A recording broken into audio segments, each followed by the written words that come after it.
house was clearly unlocked, but these monsters disguised as humans were too slow to break in, and the woman could only touch the runestone that suppressed the ghosts and monsters, praying that she would survive until early tomorrow morning. For whenever night falls, these monsters gather in the town, and they specialize in feeding on human entrails, and they don't leave until dawn. And in order to protect people's safety, the sheriff would ring a bell every day before sunset. And as long as the sound rang out, all the residents would quickly return to their homes and habitually touch the runestone in front of their doors.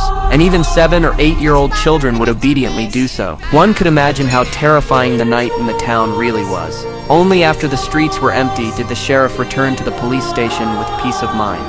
And the sign on the wall showed 96 days passed peacefully. Little did he know that tonight that number would be broken. As the man was drunk, the tavern owner had no choice but to lock the doors and windows, and let the man borrow the night. But the drunk still had his wife and daughter at home. And seeing that her husband was late, the wife had to lock the door and return to the house. In the twinkling of an eye, it was late at night. The drunkard's daughter was about to go to bed, but outside the window came the late grandmother's voice.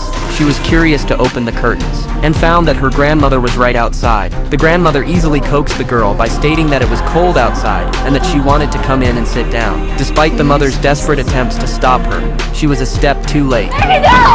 When the drunk sobered up the next day, he found his neighbors gathered around his front door, and before he could ask what was going on, the sheriff slapped him right in the face. It turns out that the sheriff has warned countless times that families with children should have their windows nailed shut because children are the most susceptible to compulsion. But the man took a chance and never did it, which led to last night's tragedy. A man protects his family, Frank! A man protects his family! Look at what you did! No. Looking at his wife and daughter lying on the floor, the man fell to his knees in guilt. But it was too late. He was responsible for his stupid behavior. Lock him up. You hear me?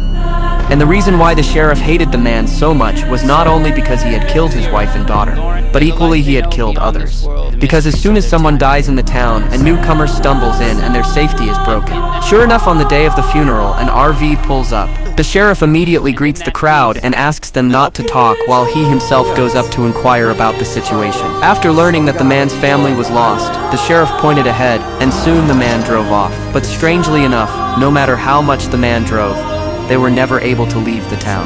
Watching them keep driving in circles around the town, the sheriff seemed to expect it. The reason why he didn't tell the men was so that they would adapt faster, and only by overcoming the first line of defense in their hearts would they be able to survive the night. However, the men have an accident while driving around in circles, and the RV rolls right into the woods, trapping the family of 4, the man stuck in the driver's seat by a tree, and his wife in a coma, not knowing if she's alive or dead. Fortunately, the daughter is not hurt, just